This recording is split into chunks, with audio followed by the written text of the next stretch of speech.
All right, here we are with You Asked For It with Levi Cox. And Austin Walsh.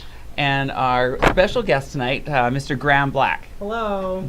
This is our second time having Graham on the show, but our first show didn't record. So unless you caught him live, you didn't get to, see his beautiful face or hear his wonderful voice. So Round two. Here we go. So we're going to try again. I'm just going to get Austin here to share the video. I've shared it on mine. We're good All here. right. If you want, you can share it on your page. It's live on your Facebook page. Cool. So, Sure. Graham is a friend of ours, and we know Graham in many capacities. We've been friends for at least 4 years now. I Oh think. my gosh. About Yeah. that? You were just young. It's been almost 5 years now. Yeah, I was gonna say, I remember you moving here, and I said, "You want to go to the New West show?" And we went to the New West show together. It was Oh our my first gosh. our first friend date. Mm-hmm. Yeah, I remember also coming to a Pride after party at your house Mm. near about the time when I One of first moved. several? One of several. And it was one of my first Prides, and I just remember being really overwhelmed with love and just acceptance. Aw. And it was on your patio. It was really great. There you yeah. go. We got filled with love on our patio. Yeah, I sure did. You can quote me on that. Put the friend adjust that on page, and you hit share. Yeah. So for all you out there listening, you can catch us on www.jessfm.ca or on facebook.com/jessfm. And can you download the app? You can download our Jess TV app as well. And you can watch us on live television there. So we are on live TV tonight. This is very exciting. We look great. I love our new black background, by the way, Jesse. We are looking like big fierce, right? Absolutely. That's nice. Hey.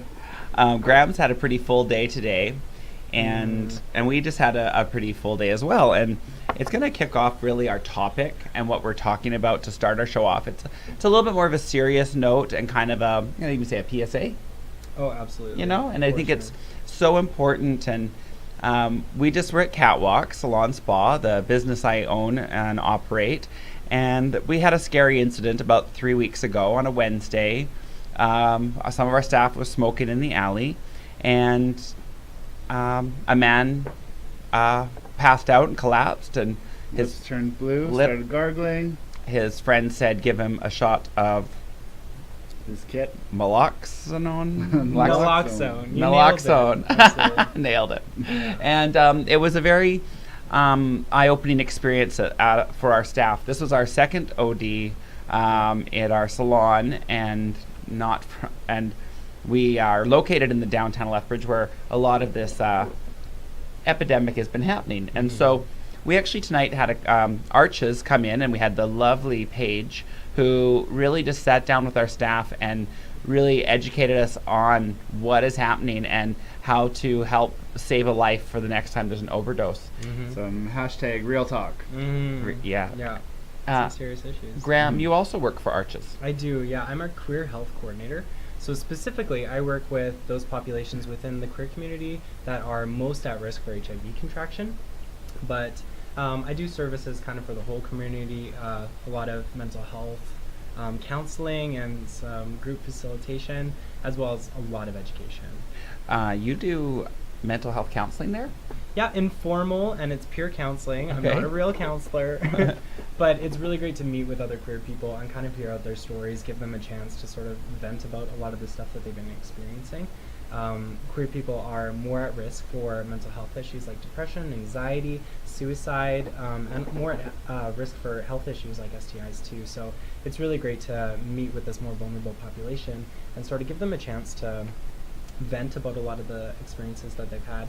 Plus, I just love queer people and I like connecting, so it's really good. That's actually even more services than I realized the Arches offered, and for you to be able to actually go for helping a queer demographic, I'm sure someone doesn't have to be queer for you to help them. No, not at all. But yeah. that's like, so someone doesn't have to be struggling with an addiction, or No. if they just are having some mental health issues and want someone to talk to, they could contact you? Totally. Even if you just want to come in for like one session to find out more about resources within Lethbridge, that's a great way to get involved.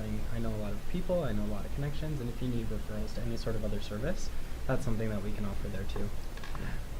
I didn't realize that's. I know it used to be the HIV connection, and now I know a lot of it has been harm reduction with drug addiction. Yeah. And I mean, it's it's been a hot topic in our city for the last little while, and with good reason. And it's not just to be sensational; it's because there is problems, and no one here is to be blamed. And I think Arches has been doing a great job at facilitating dialogue and help. Yeah, one of our biggest goals is to spread the message that there's no shame. There shouldn't be any stigma around drug usage, especially. We have populations from all over the place that use drugs, including the queer population. Of course. There's people that are homeless and queer, there's people that are Indigenous and queer, and there's queer people that also use drugs. So our goal is to kind of have a very holistic approach to helping all sorts of people across the board, and to try and break down that stigma. So specifically tonight, I want to bring some of the training that my staff got at Catwalk by the way, with Club Didi. So we actually had Club Didi. In conjunction. Yeah. So actually, Absolutely. because we had someone coming in to educate us on this and give us some more information, so next time we can be more effective when there is an OD around us, and we want to be more effective. And we had our eyes opened, and so you never know when one of you may be faced with something like this. So we're going to give you some very helpful information. And it was so great to share this with Club Didi because it's a space that we love and we go to, and to have the staff there. And a lot of them have already taken some of this education and were very trained. I know Diani seemed very well-versed and knowledgeable. And so, but she is. She knew all the things. And so Paige came in and really gave us a step-by-step, and no one had to feel bad or dumb, or we could ask questions. Yeah. I will say, after all this, and maybe I seem like just kind of like right now, because like just I feel definitely more prepared after that training, but I'm almost more freaked out about it. Just there's like so many things that go into it, and just learning, like, you know, you might not just need one vial of naloxone, you could need up to 10, and I'm sure we'll get into that after, but it was a lot of information to take in. And yeah, for sure. Okay, so an opioid addiction kind of took off in the 90s, and now it's in the late 90s. They kind of think 96, 98. Opioids have been around for a long time. 2012 is when fentanyl kind of was being overprescribed a lot. So 2012 was kind of the year when we saw like a huge increase in overdoses because of opioids. But yeah, you're right. They haven't been around for a long time.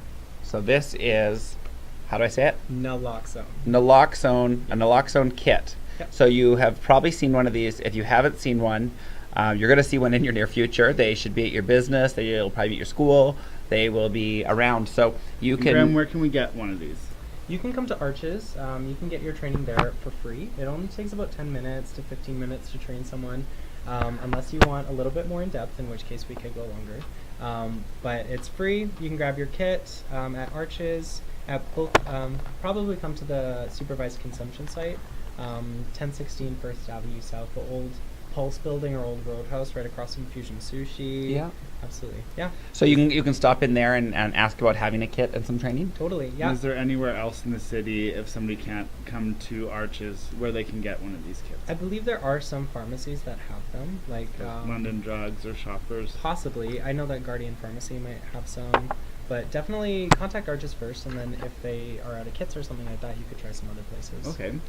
Yeah. We also know tonight this is a topic that's happening at City Hall.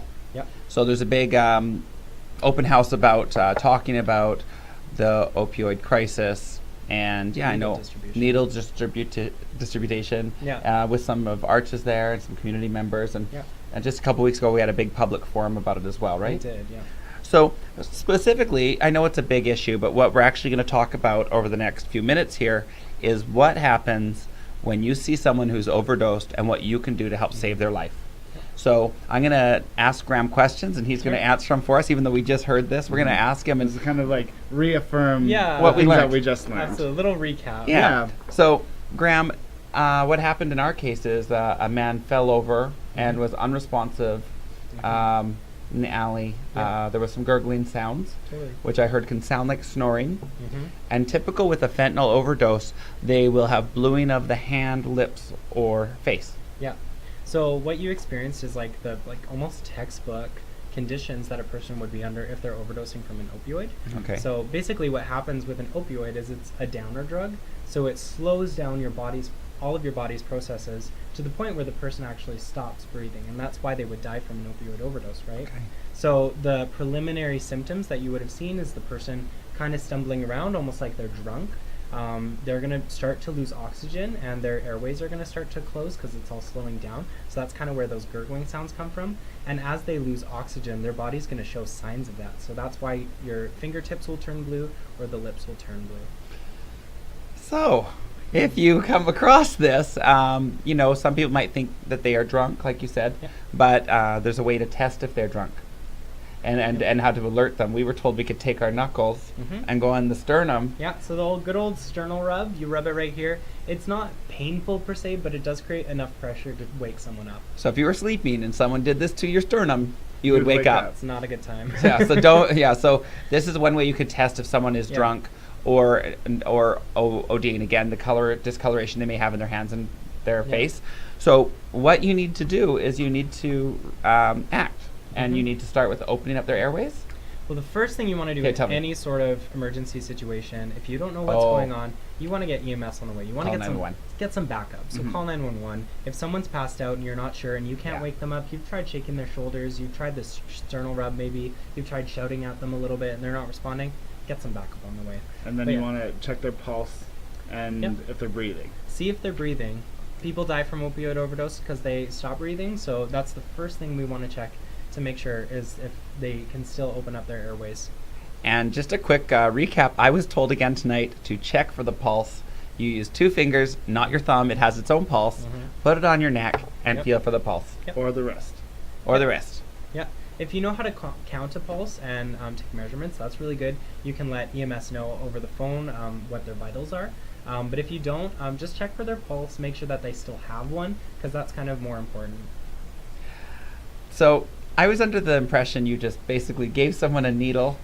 You know, you just take out the kit, you take this magical stuff, you give them an injection, and they're going to like perk up and you've saved their life.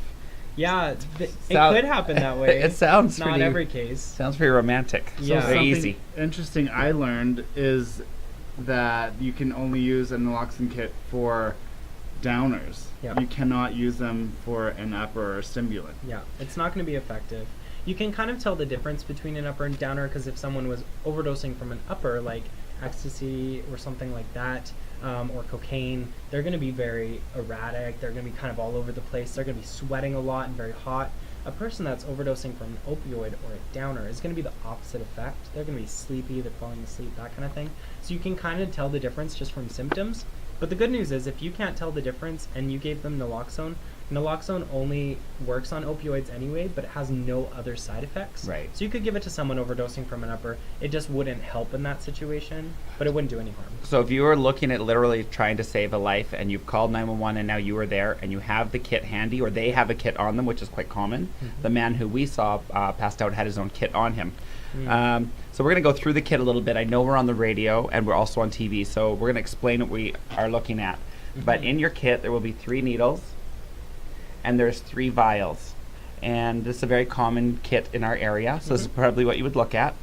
And something So also a tourniquet. Not a tourniquet in this one. There's a mask for breathing. There's gloves and a sanitation wipe. So you want to sanitize the wound. I'm testing myself. Or like the area. The area. If you were Not wound, sorry. Yeah, if you were going to inject beforehand, you could. In an emergency situation, I would rather you go for the basics. It's 50% battle between oxygen and naloxone, which can both help.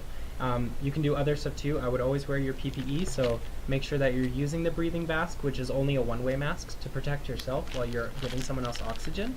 It goes on their face, and the air only goes into their mouth, and the mask only works one way, so they can't breathe back or vomit back into your mouth.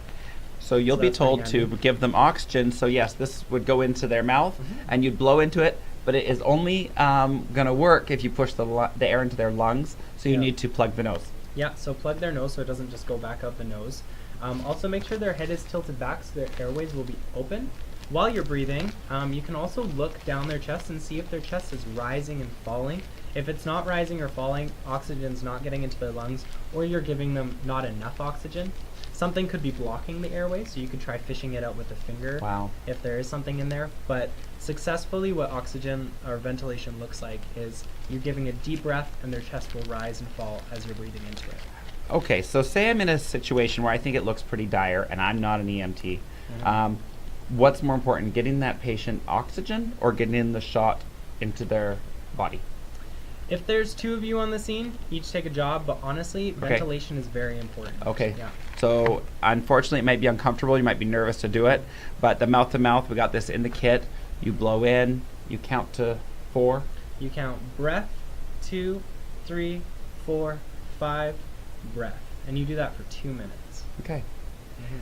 Let's get to the good stuff because we all want to know about these needles. Yeah, so absolutely. Needles is the hot topic here. So there's 3 vials in this kit, and there are 3 needles. So there's also an instruction manual in the kit if you're forgetting. Now, one of the problems we had at our salon was we had a kit, but the needles were gone. So that wasn't very helpful. No. So now we got some brand new kits, courtesy of Arches. Thank you so much, and maybe is it Alberta government funding? It's through Alberta Health Services. Through Alberta Health Services. Thank you for making this accessible so we can help. So I don't want to waste this kit because they're precious, but you're going to take a vial, and this is very interesting to me. Yeah. You're going to put it upside down, and you're going to take out all of the minoxidil. Naloxone. Yeah. You got it. And then you are going to squeeze the air out. Yeah. But what did we learn about the air, Austin? So, just like a little Hollywood thing that scares the crap out of everyone. If you've ever watched like Concrete Jungle in the 80s and like, there's just air in that. It's not going into your veins. So if there is still air inside this, in an intramuscular shot, it's not going to kill you. No. We were all shocked by that. We thought if there was any air in that needle, it would be fatal to the person. So give them a heart attack or the bends. The bends, that's what I always think of. So, I mean, what's that show like that? Pulp Fiction? No. They give it to her in the heart. Oh, that's no. terrifying. Do That's not jam this in her sternum. That hospital show. ER. Is it the ER? Is Yeah, there's like a murder that's committed on it where they put like a little bubble into their airway and it kills them. But honestly, it takes like a meter long air bubble and it has to go like into their veins. So don't worry, even a little bit, it's not gonna hurt you. Yeah, it's gonna go into their muscle. I think that's fascinating because we've all thought if there was any air in your needle, you were going to die. You're gonna be fine. I once saw air bubbles in the IV going into my arm at the hospital, and I freaked out and called the nurse like, I'm gonna die. There's oxygen in my blood. I'm sure that's something that the nurses have to deal with every day because of like movies, untrue things from like Hollywood movies. Yeah, an easy way to make sure that the air is out, just press it a little bit while it's upside down. If you see a drop of naloxone coming down the needle head, that means that all the oxygen's out. So I get squeamish around needles. Totally. Right? And these aren't just any ordinary needles. These are intramuscular needles. And they are long. They're quite long and in charge. They're like a good 2.5 inches. So Graham here is going to tell us what is special about this needle because there's something that can happen after an injection that scares people. Totally. Do you know what I'm talking about? I do know what you're talking about. Okay, so this is a very special needle in this kit. This is, so if this... called a Vanish Point syringe. So tell us what that means, Graham, and what's going to happen. We've now filled the needle with our first vial of naloxone. Oh, gosh. And you've injected it into their thigh. You've injected, so you look for a fatty part of the body or muscle. So you want to go for the thigh? The thigh's the best spot. Make sure you don't take anybody's pants off in this situation. If someone wakes up and they're naked with a stranger, they're going to be very traumatized. So don't do that. This is a very sharp needle, and it'll go straight through pants. So that's what I was really concerned about. You actually put this through their jeans into their thigh. So get them oxygen. Now you're going to inject the needle. So we've done like a couple minutes of breathing, and now it's time to give them some naloxone to help their body respond to the breathing as well, and help them to fight for their own oxygen type of thing. You understand what I'm saying? So we're going to do an injection. We've done it at a 90-degree angle into the fatty part of their outer thigh. If you want a landmark, you can take from your hip to your knee, divide by 3, the middle section on the outside where the seam of the jean is, that's where you want to inject at a 90-degree angle. So you've injected after that. Now, we're all nervous about getting poked by needles. We don't want that to happen, especially since this could be a stranger that we're administering this to. So this is a special type of needle called a Vanish Point. If you finish clicking the syringe, you've pressed it all the way down, and then you're going to finish clicking it. It does a special mechanism where it shoots the needle head back into the syringe body, and it'll prevent anybody else from poking themselves. So if you ever have to do this, and you push it down all the way, and you hear a click, and then you pull it out and there's no needle, you didn't break the needle off in No. their leg. It's Yeah. actually inside the syringe. Yes. And that was a very, very important thing for Yeah. me to know, because I would be that person that shoves it in, I hear a click, And then get and really I nervous. feel like I cracked this needle off in this person's leg. Yeah. So that was So- good to know. So you Yeah. have to push pretty hard into the leg. When you hear that click and pull it out, there's no needle visible to you anymore. It has gone back in. And this is very traumatizing for the person injecting, because we were told that many people think they've broken a needle in their friend's thigh or the Yeah. stranger's thigh. So Don't worry you did about it. not. The needle is up, Safe safe on. in there, and you're not going to now poke Yeah. yourself. And you know what? Even if the needlehead was inside their thigh, you've still administered naloxone. So You're still you know, happy. they're going to be alive with a needle inside them, but we can get that out later. Don't even worry about The it. needle's not in their leg, though. It's in, But it's in the unit. In this case, these are very flexible. Like, even if you bend it a little bit, it's not going to break. Just go to 90-degree angle directly in and directly out, and you're going to be fine. Okay, so now you've injected the first dose. Yep. How long till I should notice improvement, and how long till I go for a second dose? And do I do breathing in between? Yeah, so this can depend on where in the body you inject. If you inject in the thigh, naloxone will take about 5 minutes to activate, which is great because that's pretty quick. Yeah. If you inject in the deltoid, which is the fatty muscle on the shoulder, that'll take about 20 minutes. So that's 4 times the amount. It's a very much longer time. So if you can, at all possible, go through the pants into the thigh, because that's the most effective way. This is slightly off topic, but it goes to the body so quickly through the thigh. I remember going for an MRI, and they injected this radioactive material into my body, and it was weird. I felt my thighs and my crotch heat up, and then it go to my heart, and then slowly go out to my limbs and my toes. So the amount of blood flow that is in that area Yeah. is why it goes so quickly to them. Totally. Well, these are big muscles, right? Okay. So they need a lot of blood flow to keep them moving. Yeah. So the way I was told Naloxone. naloxone I believe in you. naloxone works is that it goes up to the receptors and it kicks the drugs away from the receptors, the opioid, and it takes over. That's so it's actually perfect. pushing the opioid off of the nerve receptors. Yeah. And now you're And it's taking their place. so now oxygen's able to flow through their body starts getting more active. Well, the opioid has that effect on the body by slowing everything down. When you kick the opioid off and stop it from responding to the body's allowed to naturally come back to life, right? So, an interesting way that Paige explained it to us that actually made it stick with me is it's basically like a lock and a key. So these opioid receptors are like locks, and they only will fit a key that's an opioid. So the opioid is the key, and it unlocks it, and then that's where like the high comes from and everything. So basically what naloxone is a stronger key. So it's gonna kick out the other key and use that as its different key. Yeah. So Which is like great. kicks it off, Yeah. and I really like that explanation. Totally. And if you gave naloxone to someone that didn't have any opioids in their system, the key would still go into the lock, but It doesn't hurt them. It doesn't hurt them. It doesn't cause a high. It doesn't cause any negative side effects, which So is why you this is can safe administer. to give to like a pregnant woman or a 14-year-old child. boy. Yeah, or the elderly. Yeah. Mhm. So this is safe to inject, so don't be scared of that. So now we have given the first injection. Do we do oxygen again? Yeah. So Or we have 2 people, hopefully, and they can be hopefully in this situation we would have 2 people. How we do it is kind of 2-minute intervals. So we're going to start with 2 minutes of breathing on this person. Okay. After 2 minutes, we're going to inject. And then after, we're going to go right back to breathing.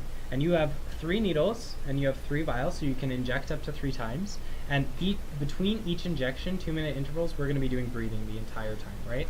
By the time we finish this whole kit, one of 2 things is going to happen. You are going to revive the person with your kit, or EMS is going together, because that's going to be like a good 10-15 minutes, right? Yeah, I'm shocked how quickly the EMS were showing up. But if you could already have given this person up to 3 doses of fentanyl, you could have already saved their life. Yeah. Totally. So Naloxone, No, not it's fentanyl. Oh my Probably not- gosh! Probably no, don't I want to give them fentanyl. Don't give them fentanyl. In this scenario, might not help. This but topic makes me a little like nervous. It's Totally. it's stressful, right? Absolutely. So And I I'm think also because there's such a big stigma around even just the word fentanyl, Yeah. but it's actually the opioids that are happening, which can be Oxycontin or Percocet or like so many other things. It's not like fentanyl is and It's carfentanil just are one an of them. opioid, Yeah. but they're actually not even the strongest one. I learned Oxycontin would probably be. Carfentanyl's pretty Carfentanyl's strong. at that yeah. alpha one? Oxycontin is pretty, carfentanil is, well, yeah. The alpha Fentanyl we use actually quite often in hospital settings Yeah. to help people with pain.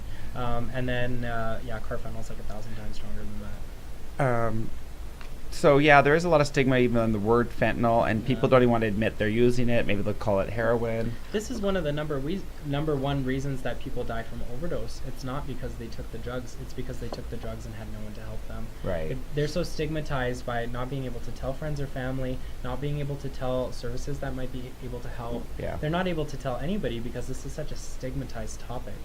I'm a very firm believer that people are entitled to do whatever they want to do, even if it's very dangerous.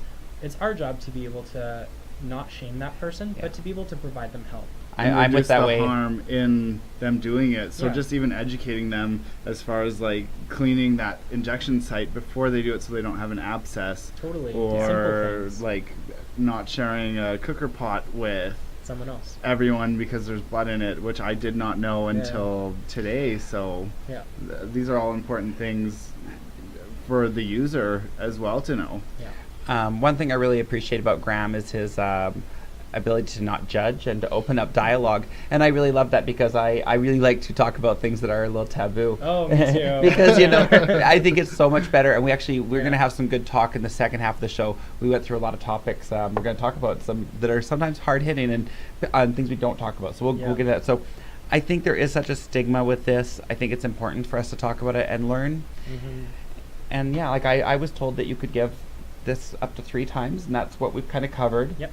So now we've given can actually even give it to them this 10 times. Yeah. This is if the you part have we to. got a little bit shocked by, is that sometimes the 3 vials is not enough to wake the person up. Sometimes you go through 2 kits. Yeah. But Sometimes hopefully the 3 EMS are there. And again, this might be someone taking Percocets, which is very commonly prescribed here, or Oxycontin. So it's not all this street drug or just one demographic of people. And this is, I was told, like maybe 30 to 39-year-olds is the key target. It's quite common, yeah. But I mean, It could be anyone. it could be anybody. There's so many people that use drugs, right? And Yeah. it's a very visual issue when you think of it in terms of like the homeless population, and especially in terms of the indigenous population, because that's a lot of the clients that we see. But honestly, there's people across the board that use drugs that are able to do it behind doors, like your suburban white family that one of their family members is using drugs without the knowledge of the other family members. This is a very common issue that's across the board. So And we all know from last week's conversation, I don't have a problem with drugs.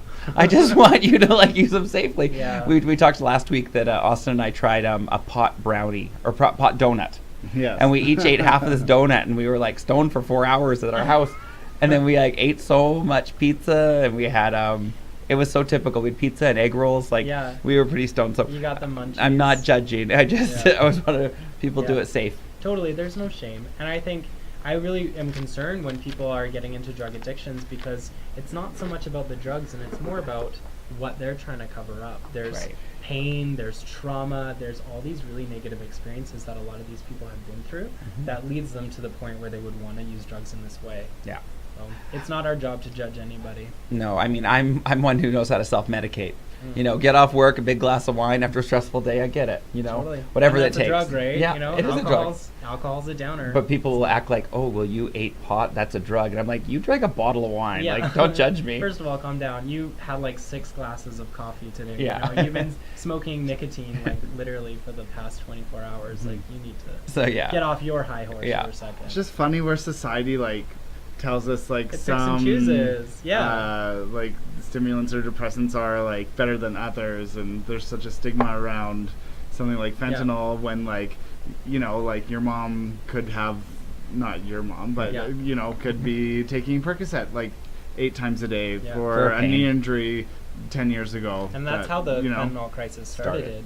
Was overprescribing of pain medication like fentanyl, and especially opioids. Yeah, it's really I mean, to be fair, there are some drugs that are a lot more dangerous than other ones, because they can have a much stronger effect on the body than other things, right? And they can have really long-lasting effects and change brain chemistry.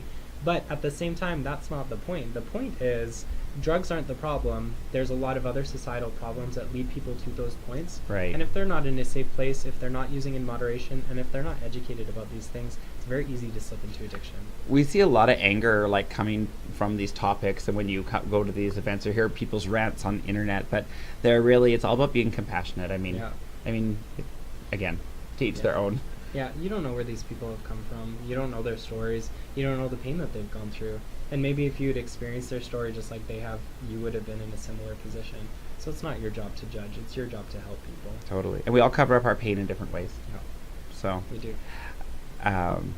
I find there's even stigma to like between, it's like, oh, I just drank wine, it was classy, but the guy drinking Jack Daniels is like, oh, he's drinking Jack and Coke, you know. Yeah. It's like there's even stigma like to what alcohol you what drink. alcohol you're drinking, Totally. yeah. Oh, it's just a summer drink. It's rum on the patio, you know. Like it's like It's a mojito. it's a margarita. Yeah. It sounds cute, you know, but it's still a drug. Mm-hmm. So it is kind of It's funny. just drug in pop. Like it's not yeah. nothing special. Yeah. So Yeah. okay, so we've given them the 3 doses. Hopefully the EMS has arrived. Yeah. Now, Some other things to maybe note with your naloxone kit: it will expire with extreme cold or heat, so don't keep your naloxone in the car. The best places to keep it are like in a house or at room temperature, or in a bag that you would carry with you. So Yeah. put it in your purse, don't put it in your glove box. Yeah. we keep 3 at the salon. We keep 1 at the front door. We keep 1 at the back door, and we keep 1 in the middle of our salon where we keep our first aid kit. Yeah. And now all of our staff, thanks to Arches, is trained, so we're actually feeling a lot more confident about That's it. really good. She even let us try some of the, like, trying the needles out and stuff. So we Yeah. didn't get to inject it in oranges, but that sounded fun. Yeah. That's sometimes we try. The orange is like can almost like act like a pseudo muscle. Okay. So it has a similar sensation to injecting it into something. Okay. So that can help. Okay, just in a worst case scenario, we've done the 3 doses. The EMS has not gotten there. What would we maybe be seeing? Would we hopefully be seeing them so come maybe, awake? Maybe they've taken something really strong and they're not waking up yet. Okay. It's your job to continue ventilating and giving them the oxygen they need until EMS arrives, or until you're too tired to continue. In any sort of first aid scenario, the number one person to protect is yourself. And if you're too exhausted to continue ventilating on somebody, then you need to stop. And then at that point, would you put them into recovery position? Yeah, put them into recovery position if you can. If someone else is there to take over for you, that would be great. I would call help as soon as possible. So You should as never be long alone as in one you of these can kind of put situations. air in there, just keep going. Yeah, just keep going. Okay. Yeah. So here's where things got a little bit nerve-wracking for us. We never thought about what happens when someone has overdosed and now you have woken them up with Naloxone. naloxone. Yeah. Well, oh my gosh. Okay. So what you've successfully woken them up. I heard that there could be several different reactions and you don't know which one you're Sure. going to get. Can you Right. tell us about that? Because that was something we never thought about. Right. So if you've given them enough naloxone that's going to snap them into being sober, they could be very Pulp Fiction in the way that it's like, they're Wake gonna up wake from the up, dead. you know, Queen like very- Latifah in that one movie. absolutely. Like, "Who Yeah, totally. So it could be very sudden. The person is probably going to be very disorientated. So it's key that you calm them down. If you know their name, use their name, or be like, hey, can you tell me your name? Like, do you know what's going on right now? Like, I just woke you up with naloxone. You were overdosing. We have EMS on the way. It's going to be okay, right? Now, keep in mind that this person is probably suffering from an addiction, and you just took away the high that was helping them cope with their Yeah. addiction. So they could be a little bit frustrated with you. But also remember that this person just overdosed, and they're probably feeling very weak and sick. They're going to feel very what's called dope sick, which is where you're recovering from a drug trip, and it's not very pleasant for your body. So don't worry, that person might be like frustrated with you, but they're not going to be super aggressive. So here's one of the things, is it has taken away their high, and that's why their body's functioning normally, and now they're waking up. Now, before they passed out, they were riding that wave. They were feeling stoned. They were feeling good. Yeah. So they might be kind of pissed that their high's gone. They might be frustrated. And now they might have more drugs on them and want to use again. Yes, so they can actually be more at risk for an overdose immediately after they've overdosed, simply because they could still have naloxone in their body, so they might be using more than what's considered appropriate for one person to try and overcome that naloxone. / if they don't wait long enough, their body could just be weak and still suffering from that, so might not be able to fight it off as well. So now that they have the naloxone in their body, then they want to go reuse because they're pissed because they're not high anymore. And they put more opioids. But they put more in. opiates, but that they're not going to work because the naloxone's drop, blocking it. Yeah. And then the other thing is, if you didn't give them enough and they had a high dose of fentanyl or opioids in their body, they could actually go back into that state. They could, if they still have the opioids in them, yeah. So there might be enough drugs in them to actually, they black out again. So after someone overdoses, we make sure that we watch them for at least 2 hours. Naloxone will be effective for about an hour and a half, so we want to stay with them for longer than that to make sure that they don't use immediately after, and that they give themselves some time between that. as well as if the EMS wants to take them to the hospital, let them, so you don't have to have that responsibility. So, Graham, in Alberta, what is, like, how safe is it, or as far as, like, persecution and stuff goes for just anyone off the street who has a Narcan or naloxone kit? And responding in a first case scenario. Yeah, so like is there repercussions for So we have what's anyone? called the Good Samaritan Act in Alberta, which is a law that protects you if you respond in a first case scenario or first aid case scenario in an emergency and help someone out. So you're protected under that, as well as naloxone is kind of special in that it has no other side effects on the body. So it's kind of different than if you were giving them like penicillin, in which a lot of people are allergic to. Right. That, you know. So if you do go to save someone's life, you are not legally responsible. Yeah. You're just trying to help. And again, you can't actually hurt anyone with this drug. Again, Yeah. even pregnant, even if it was like a stroke and you thought it was an overdose, like Yeah. it's like you're not going to hurt them. So Yeah. if you can try to save their life, we recommend it. Yeah. Again, you can get more training from Arches. Yeah. Do you guys have any online videos that people could watch? I'm sure there's stuff on YouTube that you could find Yeah. about naloxone. I know that there's a training through AHS that's free for anybody Okay. that you can take, and it's also a good enough training that you get a certificate at the end of it, and you can actually train other people on how to administer naloxone, which is pretty cool too.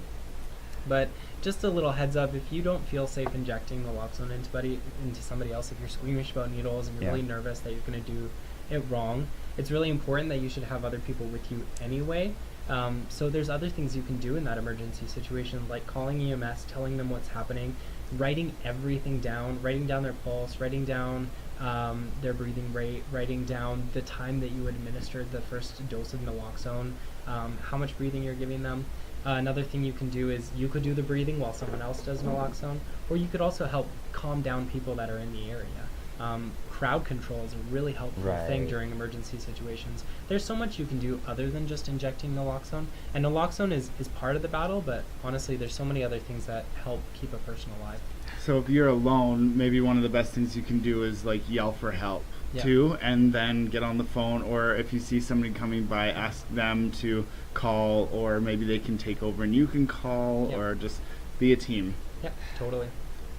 I was curious with our listeners out there, is fentanyl, is it an issue in your area? If you're not from Lethbridge, I know we have listeners from all around the world listening to us, is fentanyl something that's been affecting your community? And if you want to comment, I'd love to hear that, because it seems to have been like a thing here, and I was wondering other communities if they're being hit the way that we are being hit. Yeah, that'd be really interesting. Yeah, it'd be interesting if we have any comments. And also, is this conversation actually helping you? Does it help give you some clarification? Does it make you feel more confident in this situation, or more nervous? We like your feedback. So Totally.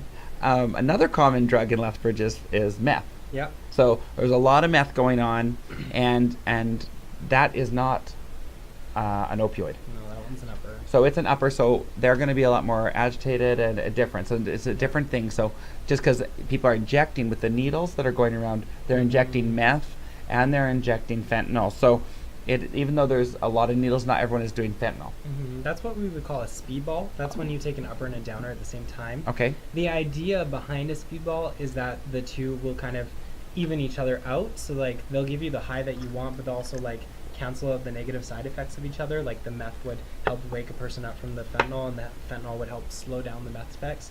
But that's not how it works. In reality, taking the two together actually just confuses your body even more and puts you way more at risk for an overdose. Right up. Yeah.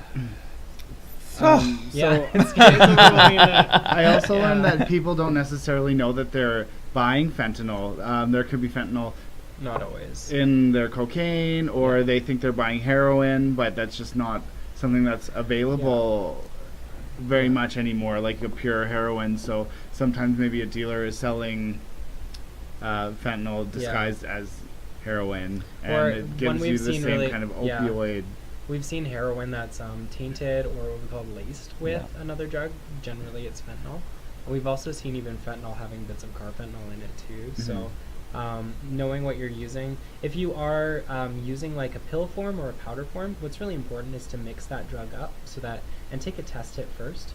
With fentanyl pills, which you can get on the street, they're You call not them blended. beans or green beans. Yeah, beans. They're not what we say blended properly. Like the drug hasn't been fully mixed into the entirety of the pill. Right. So there's what we call hot spots. It's kind of like a cookie chip, like Right. a chocolate chip cookie, And where you have like the chocolate chips are the hot spots with fentanyl, and then there's a lot of fillers that don't do anything to your body.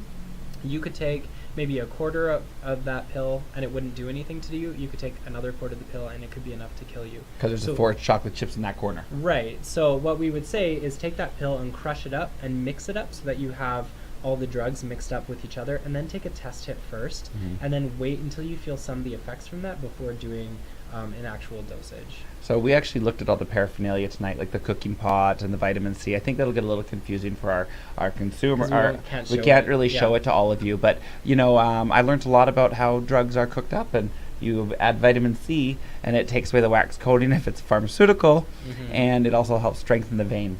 Yeah, there's a lot of things that people use if they don't have proper injecting Like equipment. Coca-Cola. Like or Coca-Cola, which lemon can juice. which can be really hard on the veins and cause a lot of damage. So we include the vitamin C, which can safely break down that wax coating, and is a lot easier on the veins. Another topic about with all this topic and with the needles and is like I've partied a lot, and I've mentioned this before on the show, and I've been Levi, have you? Yes, I definitely people. I'm a party monster. I like to go to concerts, I like to go to clubs, I like to travel and find parties. So I try to always party as safely as I can, but I've been around the block, and I never saw people injecting themselves. So it's the whole needle thing, like would just like at a party at a social situation, if someone passed around a joint or some brownies or some mushrooms camping, it wouldn't really freak me out. But if people like started to pull out needles at the party, I'd be like, whoa, like what's happening? It's taking it to a whole new level. It takes it to that next level. And again, I'm not vanilla. The whole needle thing is still new to me. Yeah, totally. There is actually a culture that's starting up in kind of Canada and the States, which is very much seen in the gay community actually, and it's sort of coming over from influence from Europe. It's called the party and play scene. Okay. I don't know if you've ever heard of this. PNP. Yeah, absolutely. PNP. So this is where people are using drugs. It could just be in like a 1 or 2 person setting, or it could be in like a group setting, where people are using these drugs, including injectables, and they're sharing them around with each other. Yeah, it's becoming more popular. Okay. I'm going to make a confession. Oh, okay. This is scandal. Oh my god. Oh You my heard it here gosh. first. Okay. Oh no, I'm You- terrified. Austin knows what I'm going to say. I lied. I did see a man inject himself once. Right. One time, me and Austin were at Gay Pride in Vancouver. We went to a P&P party, not really knowing it was a P&P party. Gotcha. So it was after the club. We were invited back to a house. So they said they had booze, they had pot. We were going to go and have some drinks at their house. We were like very drunk and just like, this is Sure. fun. And We're in Vancouver. Yeah. And we actually knew our friend took us to this Yeah. house. So we go back to the house, and I'm not kidding you. This guy pulls out his penis, takes out a needle, Yeah. and he injected his dick And I was like, in front of us. Austin's like eyes were "What?" bulging out of his head. What is happening? And it was the craziest thing. His penis just went like so erect. It was the craziest thing I'd ever seen. And I Oh was my told, God. I was like, well, what did he just do? What was that? What did Yeah. he just inject in his penis? And they told us it was meth. So I don't know if that's true, but we finished our drink and left. Yeah. And by the way, It's hi pretty mom. intense. Okay, we got some fun stuff. But we did tell some of our friends that story when we got home. But Yeah. that was the first time I'd ever witnessed that. That was 2 years ago in Vancouver. It's pretty intense Yeah. seeing it in person, especially if it's on someone's genitals. Like, Yeah. for sure. That's Like if a you new injected level. your arm, but it was like into the penis. It was like, what? No, that's I was like like, A something whole else. other Um, level of like not giving a I- fuck. yeah. So we I mean, were I like, have heard that, like- we were out partied at that party. So Yeah. we were like, let's go. I have heard that methamphetamine during sex creates like a very pleasurable experience. Right. And for a lot of people, it's actually really hard to go back to just like sober sex because you've had sort of this high, which is why it can be so addicting. Well, and then I know with meth, I'm not judging anyone, but I know that it can also make you more sexually active, and you want the drug, so it actually could lead Right. to prostitution not being a problem. Yeah, well, Like- sex work is really common, and sex workers using methamphetamine is really common. Yeah. Yeah, because I mean, it feels better. You don't really care, and Yeah. it helps you get the money to do more, and it feels good. So Yeah. it's a cycle. I mean, we all watched It's some. vicious. Yeah. Vicious. We cycle. remember that show Intervention. I remember watching a Yeah. guy, and he was like, he would like it didn't. Yeah. Yeah, and again, I mean, I don't want to shame No, anybody, no. including the man that injected into his penis. No, I know. like, I mean, he knew what he was live your doing. life, He was, yeah. absolutely. It was just we weren't like quite But it's ready. intense. We It's weren't- very- experience. We it's weren't very quite ready jarring. for that. It's a lot of exposure all at once. Yeah, I was like, I thought we were gonna listen to Kylie Minogue and have Yeah. Cosmos. It was almost like we were like homeschooled children going to our first like high school Yeah. party and everyone's drinking and we're like, oh my gosh, but it was like times 800. 'cause Yeah, that was it's like pretty it was a lot. intense. Yeah. So that For was sure. okay. So there we go. Maybe I did see it. Oh So, man. okay, listeners, thank you for not judging us for this Yeah. topic, and our Absolutely. exposures are here. So, Yeah, anyway, I think that gives us a good basis, right? I think so too. And Yeah. if you want information, you can definitely email Arches at info@lethbridgearches.com, or you can check out our website, which we just updated. Thanks, Corbin Shanger. Shout Yeah. out. He just did Yeah. all of that, so you did a good job. Hi, Corbin. Yeah. And or you can check us out on Facebook, and you can message us there too. A lot of our friends work at Arches, and really surprised. Corbin, you, Mhm. David McFalls, David Gabriel. Yeah, Linda Linda, McFall. Stacy.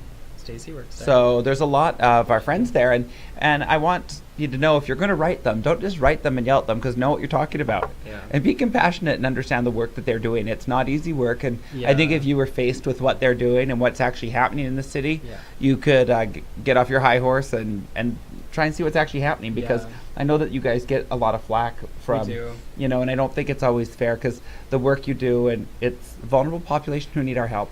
Yeah. Say I invite that kind of discussion where we could talk about but that. not when they're just angry. But not when you're angry. And I would like to say that, like, I don't actually personally work at the supervised consumption site. I have done some shifts there, which are very intense because it's 12-hour shifts. And it goes from either 7 a.m. to 7 p.m. or vice versa. So you could be working all night. And it's sometimes really hard to let people do what they want to do in terms of injecting drugs. You'll see pregnant women come in. Sometimes you'll see kids come in. Sometimes you'll see people that just overdose that want to use again. And you have to let them, because it's their choice. And if you don't let them in the DCR, they're going to do it outside, and they're Totally. much more at risk for Mhm. death in that case. And you're not a police officer. Right. And so it's really hard shifts. You're watching a lot of this stuff go down. You're watching people suffer from addiction. And the most we're trying to do right now is honestly keep people alive until they can get into recovery. Something that I get asked a lot is like, what percentage of your clients actually recover from an addiction? Like, how effective is your service?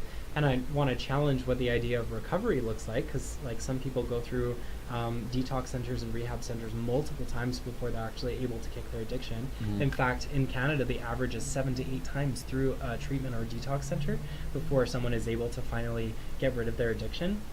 And then also, some of the waiting lists for detox centers and treatment centers can be like months. You can Yeah. wait like 2 months to get into one of these facilities in which you only stay for like maybe 10 days at the most.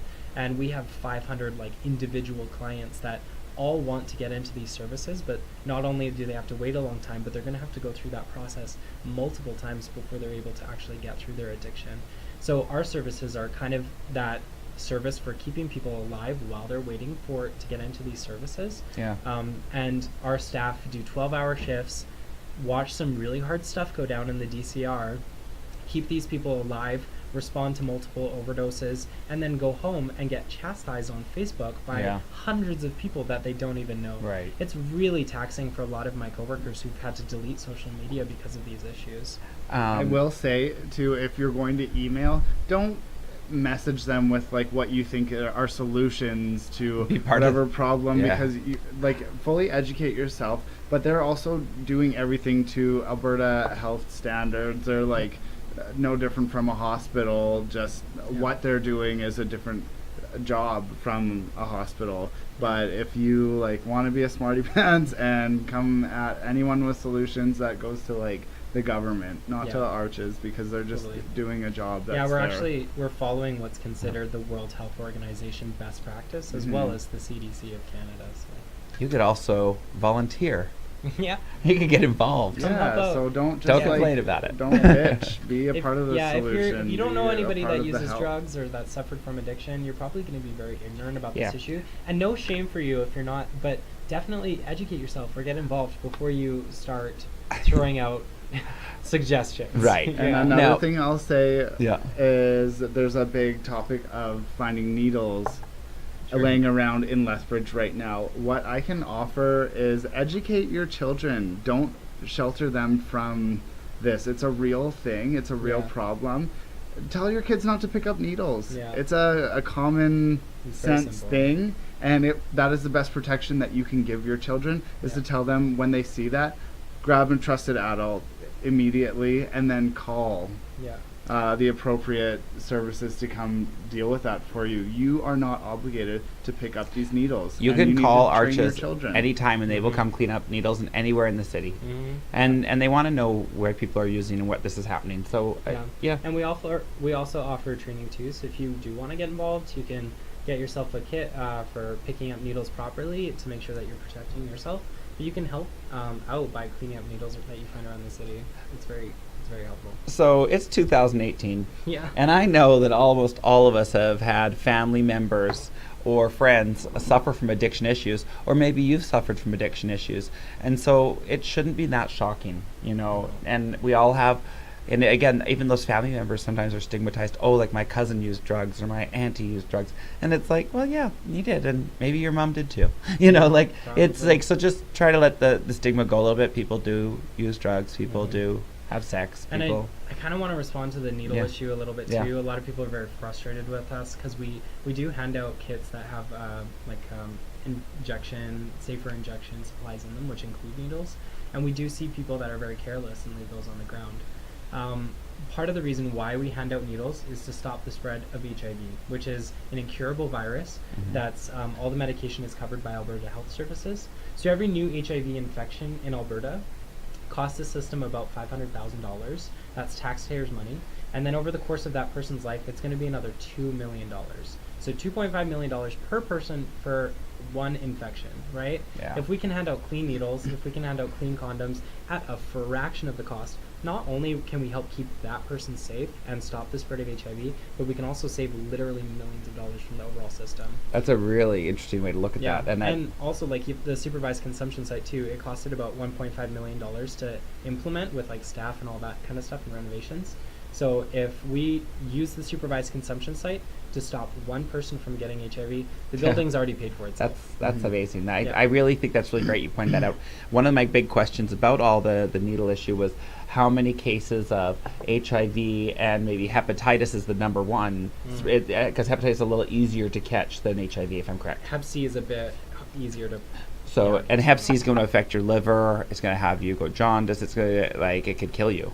So it's really a lot easier to contract from the needles than HIV, which I think people also... It's it's really hard more frequently contractable. Yeah, and this is a very old statistic. I think it's from 2014. So we should do it again. But we should study it again. But in that time, it was about 70% of drug users, IV drug users, were Hep C positive, which is a crazy, astounding number. I was going to say, very small population. I wasn't sure if I was going to say that number on the show tonight. But but it's an old statistic. So 2014, it said 70% of injection users had Hep C. So there is real risk, and there is a reason we're giving clean needles. Here was a question that came up from my staff. Those really awesome needles from the naloxone kits. They have the needle that pops inward. Yeah. So why not pass out needles that pop inward, so then people, if they find a needle, they can't get pricked? Yeah. But the answer was also very interesting. Yeah, we've actually tried it. It's a good idea. The difference, though, is that these needles are a lot more expensive, so they cost us a lot more to pay for, and we're already tight on funds as it is. But more than cost, they're bigger. More than cost, they're bigger, they're clunkier, and sometimes so they're more awkward to use, as well as sometimes users can accidentally click the needle before they're ready to inject, and they've locked their $100 worth of drugs inside that needle that they can't access now. So it was like a big waste of money. We tried this pilot project, but it didn't really go anywhere because our users were like, no, we're not going to use those. Yeah. And also, so the needles that people are injecting are for the vein. The one for the naloxone kit are for the muscle. So it's a lot longer. So it's more aggressive, and also the issue and damage that is happening to people's veins from the diagnosis, the shooting up. Not only the, what do they call them? Wounds? Not wounds. They get a lot of wounds on the vein.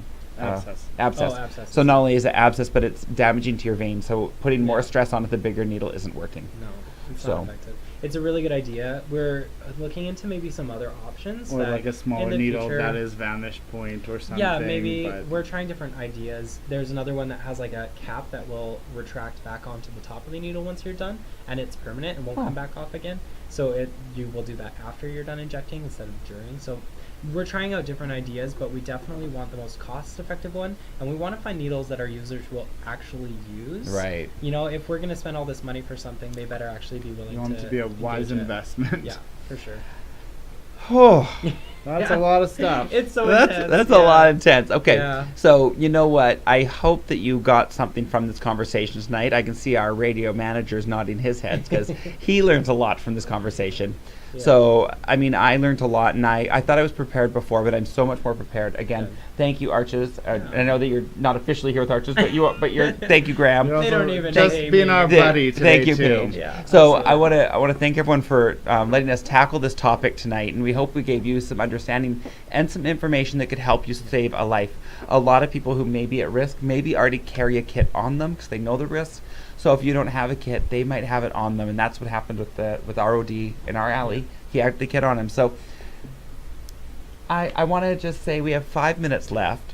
This is, you asked for it, and we have not really had some fun talk. Not that this isn't fun. Yeah, Yeah, but it's intense. It's intense. heavy. So I'm gonna just Lighten it up. lighten it up here. We got 5 more minutes. Here. Cheers, cheers on this Cheers. topic. Also, Thank this you. soda This is is delicious. Thank you. Very So good soda. Natural soda. So I want to thank you all for tuning into this a little more important and serious issue on You Asked For It. We're going to always be back with our fun banter. And I know that I want to have Rachel back on because I'm still giggling over our episode with Rachel and Keeper. So we need to get Rachel back on here. Rachel, you hear me? I think we should do it for the end of this month. So Rachel, there. let's go. Let's go. You're too much fun. Yeah. Okay, so we have 5 minutes left. I want to talk about what we did on the weekend. Oh my god. And- So fun. Yesterday. Yesterday, we Let's didn't- share some stories. Yeah, so we didn't actually know that we'd be doing the show together tonight. It just worked out. Scandal. It was this great. So yesterday, I asked Graham if he'd like to go on a river float with us, and I said it should take about 3.5 hours. Yeah. It was pretty close. 7 Okay. hours later, Yeah, we're calling it's that like- cab at Prevent Park to come Yeah. get us. Ooh. So- Yeah, it's quite long. So we get in at the water at the river bottom. So and if you didn't know, river bottom, that's Austin's nickname. That's what he keeps saying. So isn't that It's a cute? really It's good look. really nice. Yeah. Good luck. Thanks, so Levi. so you drive down to the boat launch just past the weir. You blow up your dinghy. There's lots of people doing this. So it's very fun. People are scared they're going to die. Get in after the weir. Before the weir you die. After the weir you don't. It's very fun.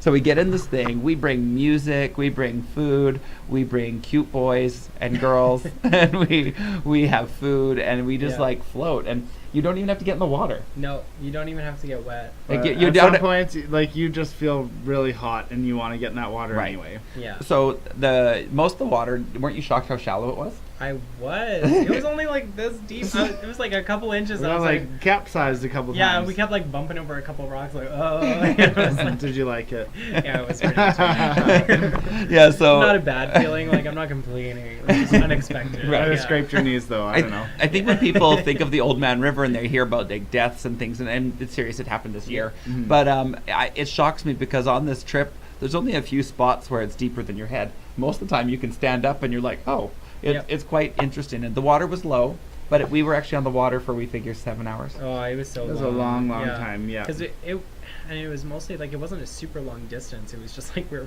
floating so slowly, Yeah. and so at some points the wind was actually stronger than the Yeah. current, so we weren't moving. Yeah, the first stretch, if you ever do the Old Man River float, I'd recommend you do it the next few weeks because the water is getting lower. Yeah. So get in at the weir, and you could go to Highway 3.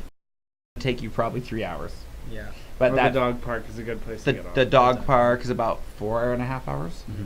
But I would say that first stretch from the weir under Whoop Up Drive, the wind is kind of there, and you move very slow for that first hour. But it Bring was so fun. paddles. But- Yeah, and bring paddles. Bring Give yourself paddles. a little zhuzh. Yeah, it's fun to bring the paddles because you can actually move yourself pretty good with those. You could. We were having a good time. And we brought- and like also Oh, bring very some adventurous. cute boys with big arms. Yeah. Oh, hang on. Hey, what is that song we were singing? You're singing it better than me. What song? Just Just around the river bend. Yeah. Beyond the Absolute shore. Throwback. Oh my god. We were singing some Pocahontas Disney tunes. Oh, it was a good time. It was good. I mean, literally, Levi, when he's like kneeling up on the thing with like the oar in his hands and his like hair flowing in the wind, I was Naomi just like, Campbell appropriated into I'm not even native story realness. You know what? Yeah, I'm not it was a even. beautiful I'm not even moment. posing. That is just my That's natural Levi. That's just Levi. Yeah. So I do want to say it was a lot of fun, and we brought umbrellas. good. We had these rainbow umbrellas. It Yeah. was like they almost were like sails at some point. Just in case Yeah. no one knew we were gay. Yeah. Like, we wanted to reiterate that. Yeah. So. With rainbow umbrellas. Yeah. And I will say, we rest in peace to Levi's iPod. Oh. That lasted 6 hours, and then at the very Still end, sad about it. Yeah. Still stings. Well, Today I had no music. Today the music died. So I went. My day was very full. I spent some time with my good friend Spencer. Hi, Spencer. And I didn't get to make it to buy a new iPod. So I need to buy a new iPod and then just use my old backup. My music's back. I mean, things happen. Yeah. Things happen. Absolutely. So we want to organize. Glenn, our new president for Lethbridge Pride Fest, suggested for Pride this year do an unofficial fruit float where we will invite you all unofficially to come have a fruit float for Pride next year down Old Man River, and we'll teach you how.